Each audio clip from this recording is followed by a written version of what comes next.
একটা বছর পেরোতে না পেরোতেই ফ্যাসিস্টরা মনে করছে তারা আবার তাদের তাদের তাদের দখল হওয়া এবং তাদের হারানো সিংহাসন তারা ফিরে পেতে যাচ্ছে।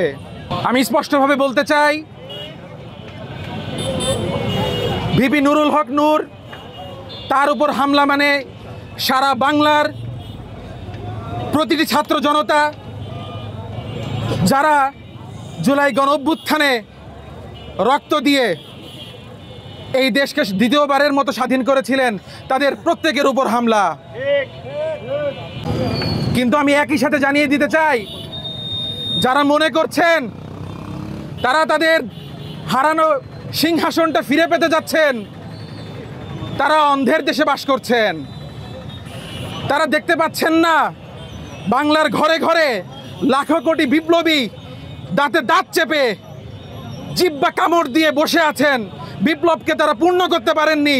বিপ্লবকে পূর্ণ করার আরেকটি দাগ আসলে তারা আবারও জীবন দেওয়ার জন্য রাস্তায় নেমে আসবেন।